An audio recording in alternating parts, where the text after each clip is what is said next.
भारतीय नौसेना का सीक्रेट हथियार VLSR SEM air defence system अब भारतीय वायुसेना की ताकत बनेगा। मीडिया रिपोर्ट्स के मुताबिक DRDO ने नौसेना के लिए बनाए गए एयर डिफेंस सिस्टम को अब वायुसेना के हिसाब से बदल दिया है। कम दूरी की सतह से हवा में मार करने वाली इस मिसाइल का अब वायुसेना इस्तेमाल कर सकेगी। देखिए खास रिपोर्ट।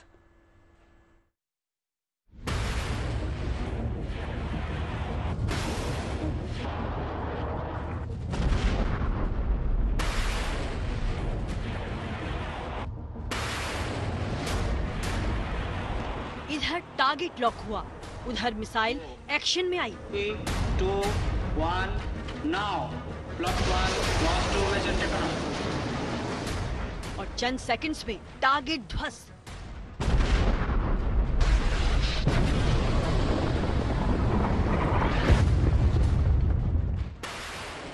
भारत के आसमान का ये है नया सुरक्षा कवच।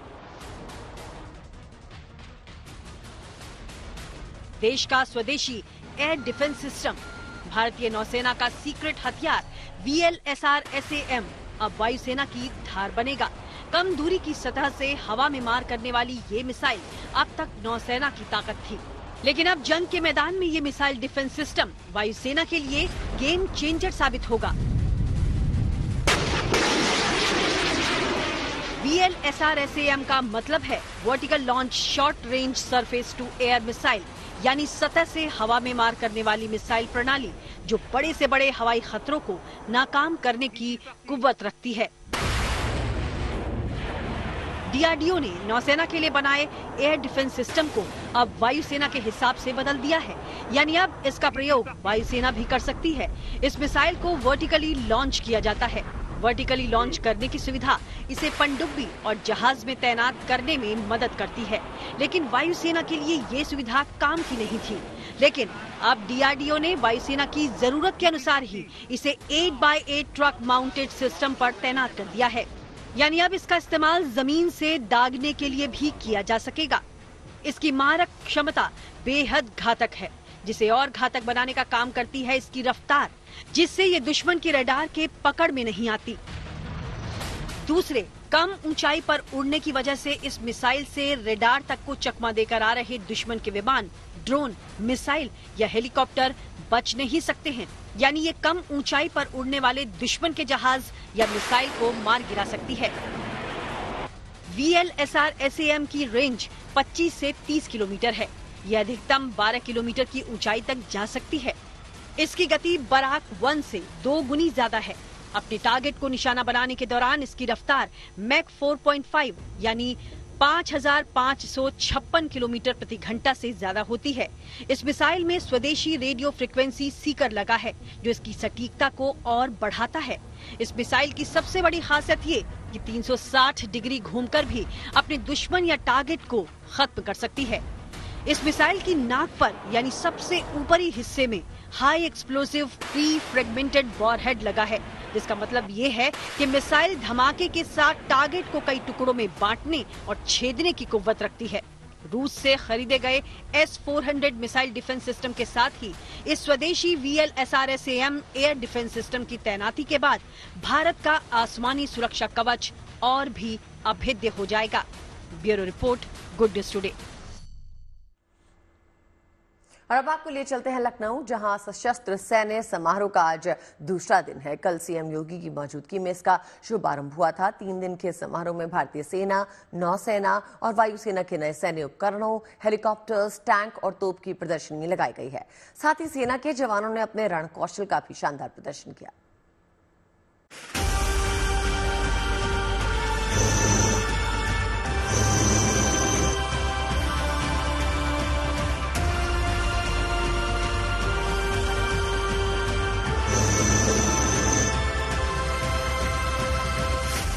पैराशूट से उतरे जवानों का ताबड़तोड़ एक्शन भी है। ड्रोन से बरसते गोले भी हैं। एयरफोर्स के फाइटर जेट का फ्लाई पास्ट भी है और रोबोटिक म्यूल का हैरत अंगेज कमाल भी है। एक्शन से भरपूर ये तस्वीरें लखनऊ से आई हैं, जहां 3 दिनों के सशस्त्र सैन्य समारोह की शुरुआत कुछ इस अंदाज में हुई है। इस समारोह के उद्घाटन में प्रदेश के मुख्यमंत्री योगी आदित्यनाथ भी पहुंचे, जिनकी मौजूदगी में सेना के जवानों ने एक से बढ़कर एक हैरतअंगेज ऑपरेशन करके दिखाए। चाहे दुश्मन के इलाके में घुसकर ऑपरेशन को अंजाम देना हो या फिर दुश्मन की किसी भी हमले को पलक झपकते ही नाकाम करना हो। दुश्मन के इलाके में सेंध लगाते हुए हमारे जाबाज सिपाही और इसी बीच आप अपना ध्यान बाईं तरफ रखते हैं, हमेशा की तरह। इन जवानों ने अपने पराक्रम के प्रदर्शन से देखने वालों को रोमांचित कर दिया। इसके अलावा सेना के हॉर्स एंड डॉग शो ने समारोह में आए लोगों की खूब तालियां बटोरी। दौड़ते हुए आप देख सकते हैं भाई और दाएं अपने शिकार को गिरफ्त में लेते हुए अब कुर्सी के अंदर दाखिल हो चुका है हमारे सूरवीर सिपाही। लेकिन जब आ रही रोबोटिक म्यूल की आई तो सेना के इस नए सूरमा ने दर्शकों का सबसे ज्यादा ध्यान अपनी ओर खींचा। 4 पैरों वाला ये रोबोट कोई मामूली रोबोट नहीं, बल्कि ये आतंकवाद विरोधी अभियानों या फिर सेना के किसी दूसरे ऑपरेशन में अहम भूमिका निभाने की खूबी रखता है। ये पूरी तरह से स्वदेशी है, जिसके जरिए दुश्मन के ठिकानों की निगरानी की जा सकती है और मौका मिलते ही दुश्मन पर गोली भी दागी जा सकती है। सेना के पास ऐसे अत्याधुनिक उपकरण भी हैं जो अलग अलग ऑपरेशंस में सेना का साथ देते हैं। उसी में से एक मेरे सामने है रोबोटिक म्यूल। ये अभी खासतौर पर ऐड किया गया है, सेना के अलग अलग यूनिट्स को दिया गया है और ये इस तरह से ऑपरेट करता है कि अगर कोई घर के अंदर या किसी बिल्डिंग के अंदर कुछ मिलिटेंट्स हों तो उनके खिलाफ ये ऑपरेशन कर सकता है और उसमें ये सेना की मदद कर सकता है। ये हमारे पास टैब है जिसकी मदद से हम इसको कहीं दूर से भी हम इसे ऑपरेट कर सकते हैं, तो इसीलिए ये मल्टी यूटिलिटी म्यूल सिस्टम है, ताकि हमारे को रूम इंटरवेंशन हो या कहीं सर्विलेंस। ओके, जैसे ये आगे हो रहा है, आगे फॉरवर्ड कहीं भी हमारे को ले जाना हो, जहाँ से हम दूर से बैठे हुए हम दिखा सकते हैं। इसे हम पीछे कर सकते हैं, फिर हम इसे रोल कर सकते हैं, पूरे 360 डिग्री में रोल कर सकते हैं हम इसे। लेकिन इस तरह के इक्विपमेंट से कितनी मदद मिलती है?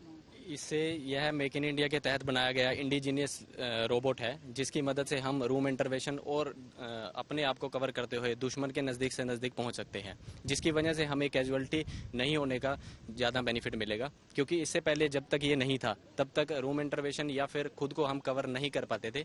अब इसकी मदद से हम दुश्मन के सबसे नज़दीक जाके अपने आप को कवर करते हुए इसके ऊपर एक राइफल को माउंट किया जा सकता है, जिसकी मदद से यह रोबोट दुश्मन के नज़दीक से नज़दीक जाएगा और दुश्मन को डिस्ट्रॉय कर सकता है। 3 दिनों के इस सशस्त्र सैन्य समारोह में सेना के साजो सामान की एक प्रदर्शनी भी लगाई गई है, जिसमें radar, tank, multi barrel rocket launcher और मिसाइल जैसे हथियारों को रखा गया है।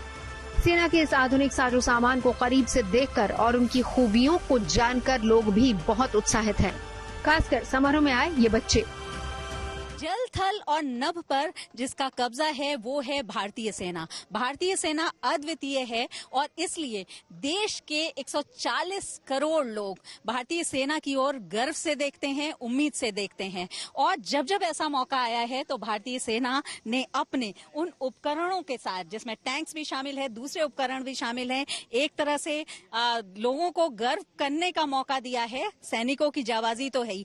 जो लखनऊ में प्रदर्शनी है चल रही है समय सशस्त्र सेना महोत्सव पर, वो हम अभी देख रहे हैं कि इसमें ये टैंक है। टैंक इतना भव्य है कि इसको जो स्टूडेंट्स आए हैं वो भी देख रहे हैं और जो सेना के प्रतिनिधि हैं उनको समझा रहे हैं। पहले तो ये सब चीजें ऐसे मूवीज में या न्यूज चैनल्स में दिखती थी, बट सामने देखने में कितना डिफरेंट ये लग रहा है। It is completely like a dream. जब भी हम इंडियन आर्मी के बारे में सोचते हैं या फिर जब भी उनको देखते हैं तो जो उत्साह उत्पन्न होता है हमारे अंदर, तो वो हमने कभी भी ऐसे देखा नहीं। जब आज हम इन चीज़ों को, इन उपकरणों को देख रहे हैं तो हमारे अंदर जो उत्साह उत्पन्न हो रहा है, तो उससे मुझे ये लगता है कि ज़्यादा से ज़्यादा जो बच्चे हैं वो आर्मी में आना चाहेंगे। पहले देखे हैं आपने? पहले तो आज तक नहीं देखे थे मैंने, मगर आज देख के अपने वैज्ञानिकों पे बहुत ज़्यादा गर्व हो रहा है मुझे, और अपनी सेना की इतनी मेहनत पे भी बहुत गर्व हुआ है मुझे। लखनऊ छावनी के सूर्य खेल परिसर में ये सशस्त्र सैन्य समारोह 5 सितंबर तक चलेगा। देश के 140 करोड़ लोग पूरी तरह से गर्व करते हैं भारतीय सेना पर, लेकिन भारतीय सेना के बारे में जानकारी और उन उपकरणों के बारे में जानकारी होना अपने आप में यहाँ के लोगों को बहुत एक अलग तरह का अनुभव देगा। इस उम्मीद के साथ इस प्रदर्शनी को लगाया गया है। वीडियो जर्नलिस्ट गौरव गुप्ता के साथ शिल्पी सेन, लखनऊ। और चलिए अब बात कुछ और खबरों की करते हैं। प्रधानमंत्री मोदी ब्रुनेई और सिंगापुर के 3 दिवसीय दौरे पर हैं। प्रधानमंत्री मोदी ने आज ब्रुनेई के प्रधानमंत्री और सुल्तान हाजी हसनल बोल्किया से मुलाकात की। इस दौरान प्रधानमंत्री मोदी के साथ भारत के विदेश मंत्री एस जयशंकर भी मौजूद रहे। पीएम मोदी और सुल्तान के बीच उनके आलीशान महल में द्विपक्षीय वार्ता भी हुई। साथ ही साथ भारत और ब्रुनेई के बीच राजनीतिक आर्थिक मोर्चे पर कई समझौते हुए। इसके पहले ब्रुनेई में प्रधानमंत्री का शानदार स्वागत हुआ। उन्होंने भारतीय समुदाय के लोगों से भी मुलाकात की और अब द्विपक्षीय वार्ता के बाद मोदी सिंगापुर के दौरे पर रवाना हो गए हैं। प्रधानमंत्री मोदी का सिंगापुर दौरा रणनीतिक और कारोबारी नजरिए से काफी महत्वपूर्ण है। आसियान देशों में सिंगापुर भारत का सबसे बड़ा ट्रेडिंग पार्टनर है। सिंगापुर दौरे के दौरान दोनों देशों में ग्रीन एनर्जी सेक्टर में समझौते की संभावना है। पीएम मोदी वहां के कारोबारियों से भी मुलाकात करेंगे और भारत में निवेश को लेकर बातचीत करेंगे।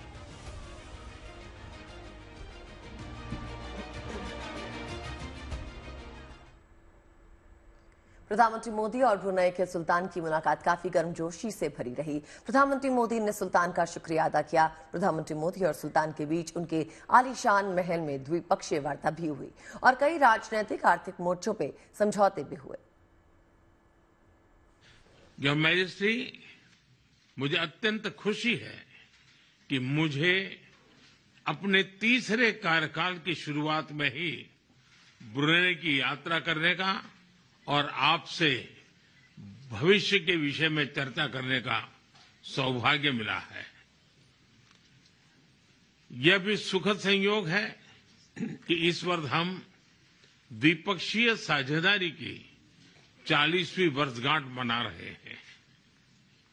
भारत की एक्ट ईस्ट पॉलिसी और इंडो पैसिफिक विजन में ब्रुनेई का महत्वपूर्ण साझेदार होना ये हमारे लिए उज्जवल भविष्य की गारंटी है। हम एक दूसरे की भावनाओं का सम्मान करते हैं। मुझे विश्वास है कि मेरी इस यात्रा से और हमारी चर्चाओं से आने वाले समय के लिए हमारे संबंधों को स्ट्रैटेजिक दिशा मिलेगी। हमारी साझेदारी को स्ट्रैटेजिक दिशा देने के लिए हमने सभी पहलुओं पर व्यापक चर्चा की। हम आर्थिक, वैज्ञानिक और रणनीतिक क्षेत्रों में अपने सहयोग को मजबूत करने के लिए प्रतिबद्ध है। हमने कृषि, उद्योग, फार्मा और स्वास्थ्य के साथ साथ फिनटेक और साइबर सिक्योरिटी में आपसी सहयोग पर बल देने का निर्णय लिया है। ऊर्जा क्षेत्र में हमने एलएनजी में लॉन्ग टर्म सहयोग की संभावनाओं पर चर्चा की। रक्षा क्षेत्र में सहयोग को बढ़ाने के लिए हमने रक्षा उद्योग, प्रशिक्षण और क्षमता निर्माण की संभावनाओं पर सकारात्मक विचार किए। अंतरिक्ष के क्षेत्र में अपने सहयोग को सुदृढ़ करने के लिए हमने सैटेलाइट डेवलपमेंट, रिमोट सेंसिंग और ट्रेनिंग पर सहमति बनाई है।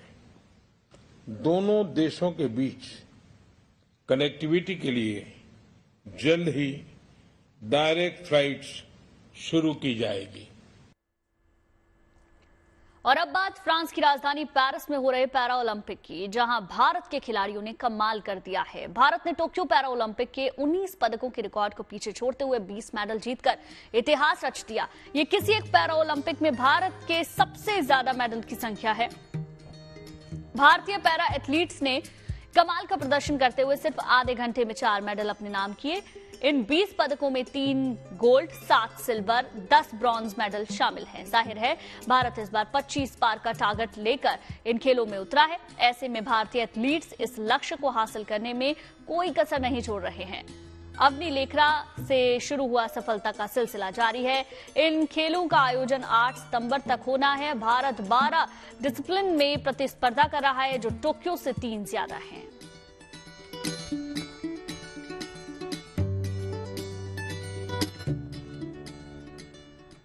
पेरिस ओलंपिक में अपना दमखम दिखाने के बाद एक और जहां भारत पैरा ओलंपिक में भी बेहतरीन प्रदर्शन कर रहा है, वहीं अब भारत के युवाओं का जत्था फ्रांस के लियोन में होने वाले वर्ल्ड स्किल 2024 में अपना दमखम दिखाने के लिए तैयार है।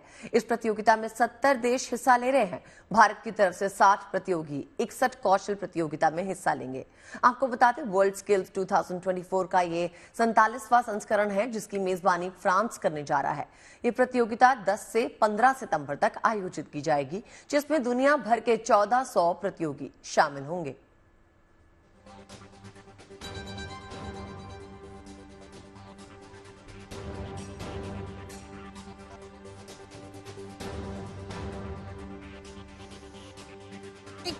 अलग अलग स्किल कंपटीशन में ये 60 बच्चों का ये कंटिजेंट फ्रांस जाएगा, जिसका आज फ्लैग ऑफ सेरेमनी था। यहाँ कुछ कंटेस्टेंट मेरे साथ मौजूद है। सबसे पहले तो आपका नाम जानना चाहूंगी और किस गेम में आप पार्टिसिपेट कर रहे हैं? माय नेम सस्मिता वर्धन, मैं वेक्टर स्किल में पार्टिसिपेट कर रही हूँ। अच्छा, भारत की तरफ से 60 बच्चे जा रहे हैं और 70 देश आ रहे हैं। पिछले साल हमने इतना अच्छा परफॉर्म किया कि अब हम 11th रैंक पे आ गए। इस बार क्या उम्मीद है? इस बार हम लोग गोल्ड लाएंगे, हमारा मेहनत काम आएगा, हम लोग हमारे इंडिया को प्राउड फील कराएंगे। ये हम लोगों का ही जोश है। मुझे लगता है कि भारत की बेटियां अब पेरिस ओलंपिक हो या ओलंपिक कोई सा भी हो, कोई भी खेल हो, गोल्ड लाती हैं। आपकी क्या उम्मीद है? भारत की बेटियां हर जगह झंडा गाड़ेंगी। अब पैरा ओलंपिक्स, चाहे ओलंपिक्स और ये स्किल्स ओलंपिक्स, सब। किस खेल में आप पार्टिसिपेट, मतलब किस स्किल कंपटीशन?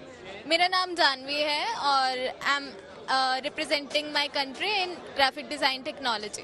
बाप रे, ग्राफिक डिजाइनिंग सुनते ही ऐसा लगता है कि ये काम लड़के अच्छा करते होंगे, लेकिन हमारे देश की बेटियां आप जा रही हैं, फ्रांस जा रही हैं और वहां पर दुनिया भर को दिखाएंगी कि ग्राफिक एनिमेशन सब लड़कों तक सीमित नहीं। हाँ मैम, आजकल हमारी शेरनियां भी बहुत स्ट्रांग हो चुकी है।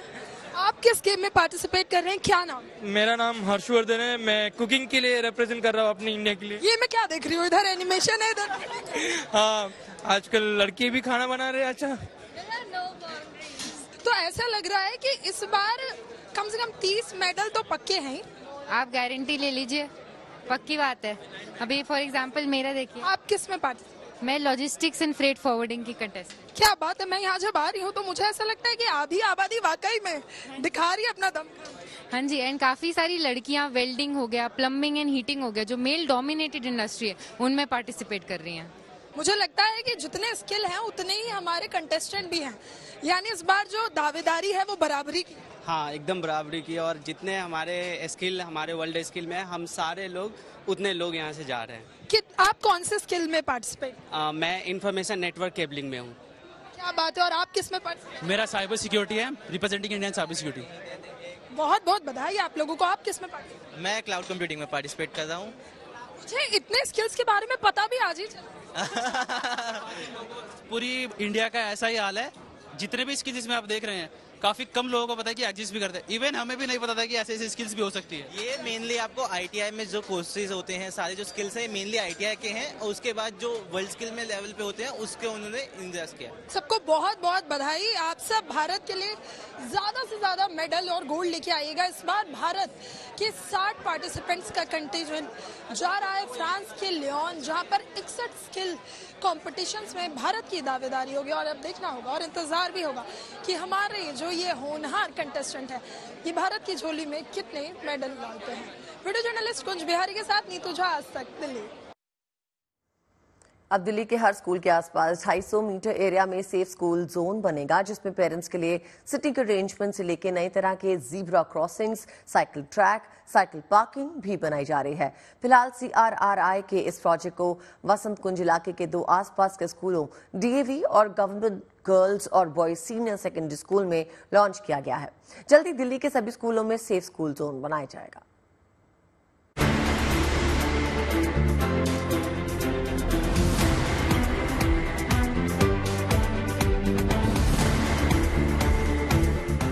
अब कुछ इस तरह से बदलेगी दिल्ली के स्कूलों की तस्वीर। ये लोकेशन बोर्ड अब दिल्ली के हर स्कूल के बाहर लगेगा, जिस पर लिखा होगा safe school zone. 250 metre of happiness. असल में स्कूल के आसपास सड़क दुर्घटनाओं पर लगाम लगाने और बच्चों को एक सुरक्षित माहौल देने के मकसद से CRRI यानी केंद्रीय सड़क अनुसंधान संस्थान और IRC ने मिलकर एक खास पहल की है, जिसके तहत स्कूलों के आसपास 250 मीटर के एरिया को बच्चों की सुरक्षा के लिहाज से नए सिरे से तैयार किया जा रहा है। और ये 250 मीटर का एक स्ट्रेच है। सारा IRC 32 जो स्कूल जोन की गाइडलाइन होती है उस हिसाब से सारा बना है। आप आगे जाके देखेंगे तो अभी आपको इसमें साइनेज दिखेंगे, रेस क्रॉसिंग दिखेंगी, सारी मार्किंग, फुटपाथ, साइकिल ट्रैक। अगर मैं आपको बताऊं तो ये 6 स्टेप का हमने एक प्रोसेस किया था, जिसमें हमने पहले स्कूल के साथ ओरिएंटेशन किया, सेकेंड हमने डेटा कलेक्ट किया जिससे हमें प्रॉब्लम समझ आई, तीसरा हमने बच्चों के साथ मिलके इसका एक कोड डिजाइन बनाया था। तो यही ये ब्लूप्रिंट है जो अब आपको सड़क पे एक्चुअली में दिखता है। CRRI और IRC के इस खास प्रोजेक्ट को डिजाइन करने में स्कूली बच्चों और उनके अभिभावकों के सुझाव भी लिए गए हैं, ताकि उनकी समस्याओं का समाधान हो सके। शिक्षकों, अभिभावकों और बच्चों की मदद से तैयार किए गए डिजाइन को आकार देने में बच्चों ने भी बड़ी भूमिका निभाई है।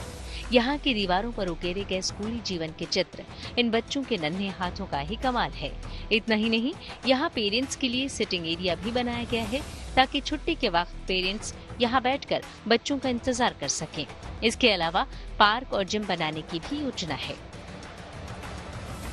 ये जब हम लोगों ने पूरी स्ट्रीट आर्ट बनाई थी तो हम लोगों ने यहाँ पर सोचा था कि हम लोग जैसे पूरी एक स्टूडेंट की लाइफ होती है एक स्कूल में, वो कैसे स्कूल आता है और स्कूल में अपने दोस्तों के साथ खेलता है, उसकी पूरी स्कूल लाइफ को हमने इस वॉल पर डिपिक्ट किया है कि वो अपने दोस्तों के साथ बात करता है, अपने सोच को लिख के बताता है और पूरा अपना क्या कहते हैं दोस्तों के साथ अपने टीचर के साथ शेयर करता है। अब ये जो पॉज एंड प्ले या आप आगे देखेंगे, यहाँ पर ये पहले पूरा का पूरा यहाँ पर फुटपाथ टूटा हुआ था, कोई भी यहाँ पर चल नहीं सकता था, बच्चों का यहाँ पर खतरा था कि उन्हें लग सकती थी। लेकिन फिर उसका जब हम लोगों ने पूरा एनालाइज किया और हमने ये पूरा ठीक किया, तो हम लोगों ने सीटिंग एरियाज बनाए और साथ ही साथ बच्चों के खेलने के लिए भी जगह बनाई। स्कूल के बाहर बच्चे सड़क हादसों का शिकार न बने, इसके लिए भी उपाय किए जा रहे हैं। इसके लिए स्कूलों के आसपास लाल और सफेद रंग से अलग तरह की ज़ेब्रा क्रॉसिंग बनाई जाएगी, जो कि सामान्य क्रॉसिंग से अलग होगी। स्पीड ब्रेकर बनाया जाएगा, साथ ही सड़क की सतह पर बड़े बड़े अक्षरों में स्कूल शब्द लिखा जाएगा, ताकि लोग समझ सकें कि ये स्कूल का सेफ जोन है। इसके अलावा बच्चों के लिए साइकिल ट्रैक और साइकिल पार्किंग भी बनाई गई है। 90% बच्चे पैदल या साइकिल से ही आते हैं। प्राइवेट स्कूल के बच्चे बस वगैरह से आते हैं, तो उसकी पार्किंग वगैरह भी हमें सारी मैनेज करने के लिए एक पूरा जरूरत थी। तो अगर अब आप देखेंगे तो 2 व्हीलर की पार्किंग एक जगह पे होगी, वैन्स की पार्किंग एक जगह पे होगी, बस की पार्किंग एक जगह पे होगी। साइकिल ट्रैक, फुटपाथ दोनों साइड पे बनाए गए, ताकि जो पैदल चल के बच्चे आ रहे हैं उनको भी इक्वल रोड पे एक डिग्निटी और एक स्पेस मिले। इस प्रोजेक्ट से जुड़े लोगों का मानना है कि इससे न सिर्फ स्कूल के पास होने वाली सड़क दुर्घटनाओं में कमी आएगी, बल्कि बच्चे यहाँ आकर सुरक्षित और तरोताजा भी महसूस करेंगे। ये गाइडलाइन है CRRI ने और लोगों के साथ मिलकर इंडियन रोड कांग्रेस के लिए बनाई है, IRCSP 32।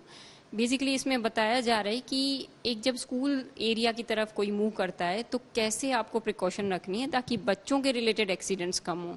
आज के दिन में नियरली 30 बच्चे डेली इंडिया में उनकी डेथ होती है। तो स्कूल जोन एरिया, क्योंकि वहाँ पे डेफिनेटली ज़्यादा बच्चे मूव करते हैं, specially opening and closing hours में, तो वहाँ कैसे ट्रीटमेंट करनी चाहिए with respect to traffic management, road agencies को क्या करना चाहिए, वो सारा इसमें इन्वॉल्व है। फिलहाल इस 250 मीटर ऑफ हैप्पीनेस की शुरुआत दिल्ली के वसंत कुंज में 2 स्कूलों में हुई है, DAV स्कूल और government girls and boys senior secondary school. लेकिन आने वाले दिनों में दिल्ली के लगभग सभी सरकारी और प्राइवेट स्कूलों में सेफ जोन बनाने की योजना है। पंजाब में आज श्री गुरु ग्रंथ साहिब का पहला प्रकाश गुरु पर्व हर साल की तरह श्रद्धा और सम्मान के साथ मनाया जा रहा है। अमृतसर में सिख समुदाय के प्रमुख धर्म ग्रंथ श्री गुरु ग्रंथ साहिब के प्रकाशोत्सव को लेकर कई तरह के आयोजन किए गए हैं। इस उत्सव के सिलसिले में शहर में धूमधाम से नगर संकीर्तन निकाला गया तो सिख परंपरा के अनूठे रंग भी नजर आए। इस दौरान तमाम लोग भजन कीर्तन में मगन दिखे तो बहुत से श्रद्धालु श्री गुरु ग्रंथ साहिब की सवारी के आगे झाड़ुओं से सड़क बुहारते और उनकी सफाई करने में लीन नजर आए। वहीं बड़ी तादाद में लोग इस दौरान पवित्र धर्म ग्रंथ के समक्ष पंखा झलते हुए शोभा यात्रा को आगे बढ़ाते हुए दिखे। आपको बता दें, श्री गुरु ग्रंथ साहिब जी का प्रकाशोत्सव हर साल भादो महीने में धूमधाम से मनाया जाता है। अमृतसर में सिखों के सबसे बड़े धर्मस्थल श्री हरमंदिर साहिब से पूरे भक्ति भाव के साथ श्री गुरु ग्रंथ साहिब की शोभा यात्रा निकाली जाती है।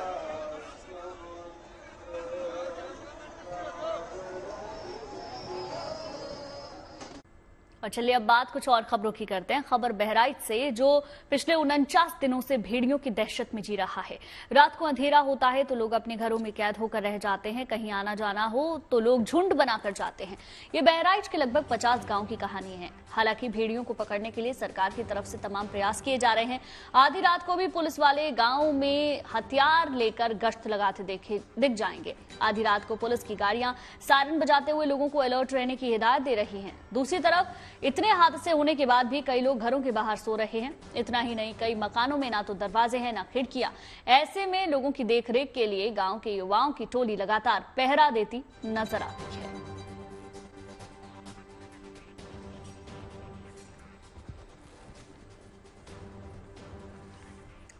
बहराइच किस कदर खौफ में है, इसी को समझने के लिए हमारी टीम आधी रात को एक गांव में पहुंची। रात के वक्त वहां ना तो स्ट्रीट लाइट दिखी, ना ही कोई गांव वाला। हाँ, गांव को अलर्ट करने के लिए पुलिस की टीम राउंड लगाती जरूर दिखाई दी।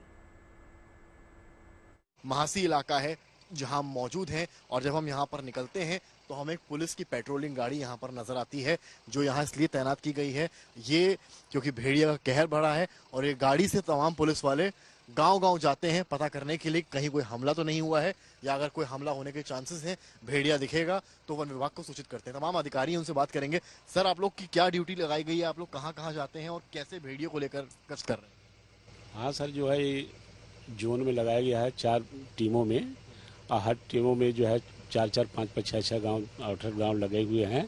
रात भर हम हर गाँव में भ्रमण करते हैं, जनता को जागरूक करते हैं भेड़िए से संबंध में कि अपनी सुरक्षा जागते रहो और घर के अंदर बच्चों को रखें और अपने भी सुरक्षित रहें और जो है जागते रहें जो है।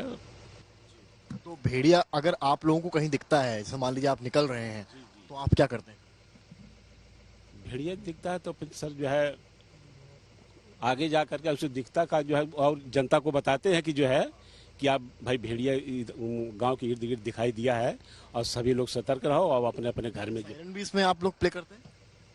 हाँ, सायरन है, सायरन। इस तरह के एक बार दिखा देंगे सर? बजाइए हो, सायरन बजाइए। अच्छा, ये अलर्ट करने के लिए गाँव? ये अलर्ट करने के लिए हर गांव में जब निकलते हैं सायरन हम बजाते हुए निकलते हैं और गांव में पहुंच करके गांव में गश्त करके सारे लोगों की भेड़िया के संबंध में जो है गाँव जाने वाले ये जा रहे हैं हम मनसापुरवा पीछे। तमाम पुलिस के अधिकारी हैं, सिपाही भी हैं, दरोगा भी हैं, तमाम अधिकारी हैं जो गश्त कर रहे हैं। और आप लोग निकल सकते हैं तो देख सकते हैं आप यहाँ पर ये इस तरह की गाड़ियां हैं, इस तरह की गाड़ियां हैं। और यहाँ पर आप तस्वीरें देखिए कि महसी का ये पूरा इलाका है, पीछे पूरा सन्नाटा, पूरी प्लेन रोड, और यहाँ पर ये गाड़ी गश्त के लिए गाँव में जा रही है। देखिए, बहराइच में पिछले लगभग 49 दिन से भेड़ियों का आतंक जारी है। लगभग 50 गांव के लोग भेड़ियों के आतंक से परेशान हैं, लेकिन अब सरकार और प्रशासन ने भेड़ियों को पकड़ने का प्लान तैयार किया है। विशेष टीम को तैनात किया गया है और उम्मीद की जा रही है जल्द ही आदमखोर भेड़ियों के खौफ से लोगों को राहत मिलेगी।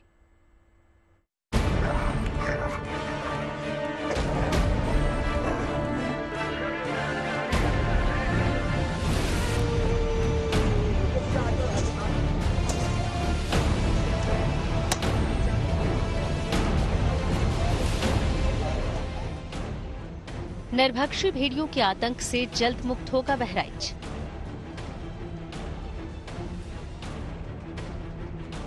भेड़ियों के सफाई को लेकर सरकार का स्पेशल प्लान।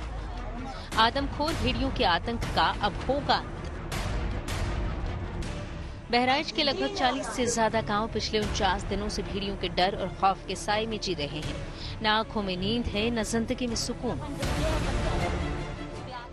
हर वक्त भेड़ियों का डर सता रहा है, लेकिन अब और नहीं, क्योंकि योगी सरकार ने इन आदमखोरों के सफाई का फुल प्रूफ प्लान तैयार कर लिया है। जिसके मुताबिक भेड़ियों से प्रभावित इलाकों को 4 सेक्टर्स में बांटा गया है। हर सेक्टर में एक टीम को तैनात किया गया है जो इलाके में गश्त करती रहेगी। इस टीम का मूवमेंट रात के अंधेरे में भी होगा। टीम की हर गाड़ी में ट्रैंक्विलाइजर गन के साथ एक और बंदूक भी होगी।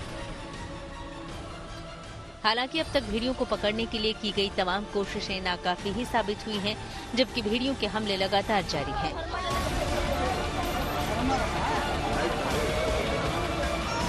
ऐसे में भेड़िए के आतंक और गांव वालों की बढ़ती परेशानी को देखते हुए योगी सरकार एक्शन में आ गई है और एक विशेष टीम तैयार की गई है, जिसमें 2 रेंजरों समेत 10 सदस्य होंगे।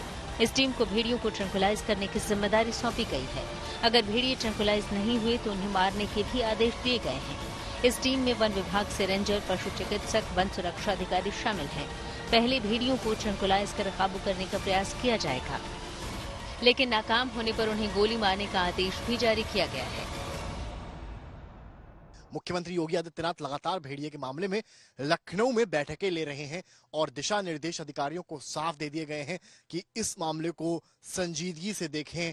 न केवल बहराइच बल्कि जो अन्य आसपास के जिले हैं, पीलीभीत, लखीमपुर, गोंडा, जहां बाराबंकी, जहां पर इस तरह की खबरें आ रही हैं, जहां जानवर इंसानों को निशाना बना रहे हैं, वहां पर अधिकारियों को ग्राउंड पर जाने का निर्देश मुख्यमंत्री ने दिया है और जो सक्सेस रेट है उसे बढ़ाने का निर्देश भी दिया है। एडिशनल फोर्सेस भी दी गई हैं, चाहे पुलिस की हो चाहे वन विभाग की हो। और मुख्यमंत्री ने एक बात साफ कर दी है और कह दिया है कि अगर आपके रूल बुक के हिसाब से जो सारी चीजें हैं वो करने के बाद भी भेड़िया पकड़ में नहीं आता है तो फिर शूट एंड साइट के ऑर्डर्स मुख्यमंत्री की तरफ से साफ दिए गए हैं। अब देखना यह है इस तरह के आदेशों के बाद क्या भेड़िए का आतंक बहराइच में या अन्य जगहों पर खत्म होगा। भेड़ियों के खौफ से जूझती करीब 50,000 लोगों की आबादी की परेशानी को देखते हुए योगी आदित्यनाथ ने हाई लेवल बैठक की, जिसमें और भी कई अहम फैसले लिए गए। बैठक में संवेदनशील जिलों में गांव वालों के बीच भेड़िए के हमले को लेकर जागरूकता अभियान चलाने को कहा गया है। इसके अलावा प्रभावित इलाकों में नाइट पेट्रोलिंग में तेजी और गहनता बढ़ाने को कहा गया है। इसके अलावा गांव वालों को हमले की सूरत में रेस्क्यू ऑपरेशन की ट्रेनिंग देने को भी कहा गया है। वहीं गांव वालों को भेड़ियों से बचाने के लिए सीएम ने प्रशासन को ज्यादा संवेदनशील इलाकों में इलेक्ट्रिक फेंसिंग के आदेश भी दिए हैं। और हमने तय किया है फॉरेस्ट विभाग, पुलिस विभाग, रेवेन्यू, हमारे पंचायती राज, शिक्षा विभाग और सभी विभागों से मिलकर हमें लोगों के अंदर अवेयरनेस जागृत करनी है कि अपने आप को बचो। रात में अकेले दुकेले जंगल के पास मत जाओ, रात में अकेले दुकेले पानी लगाने मत जाओ खेत में।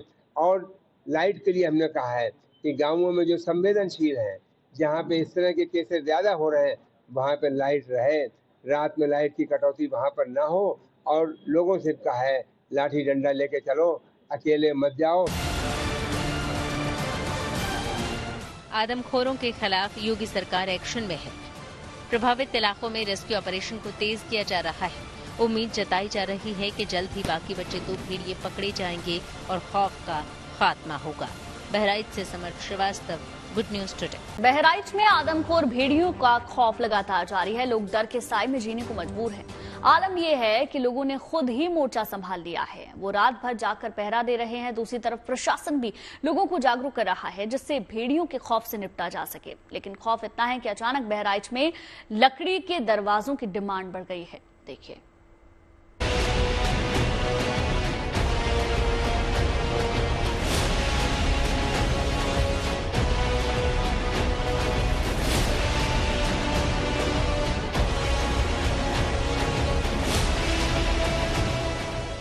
एक तरफ यूपी के बहराइच में ऑपरेशन भेड़िया जंगी रफ्तार से अंजाम तक पहुंच रहा है।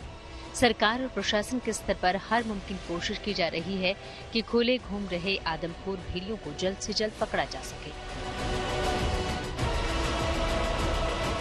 लेकिन फिलहाल तो भेड़ियों का खौफ लोगों पर इस हद तक हावी है कि वो ना तो सो रहे हैं और ना ही चैन की सांस ले पा रहे हैं।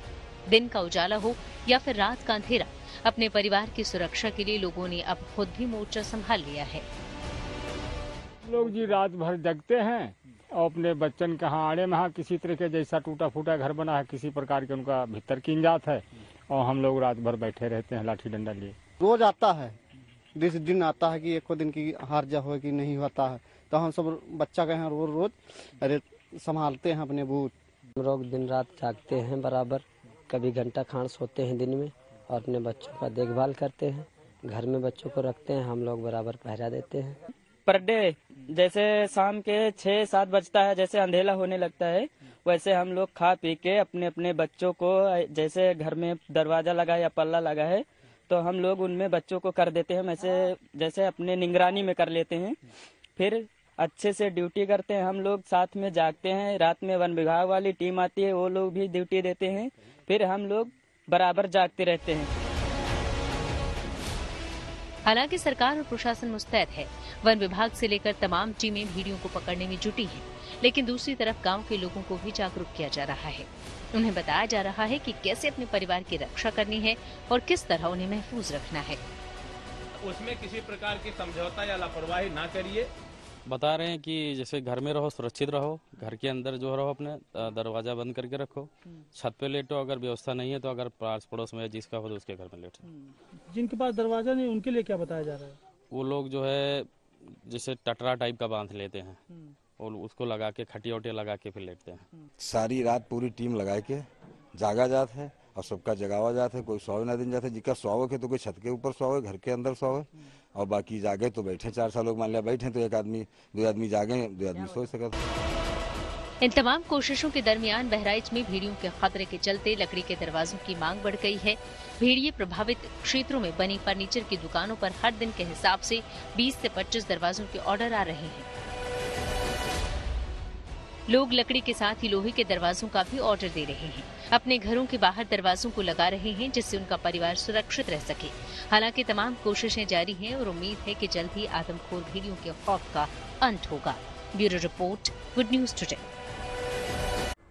लंच टाइम के आखिरी पड़ाव में हम पहुंच चुके हैं, जहां जानते हैं किसी महान व्यक्ति की कही बातें। देखते हैं आज का विचार। स्टीव जॉब्स ने कहा है, महान कार्य को करने का एक ही तरीका है, जो आप करें उसे पहले पसंद करें।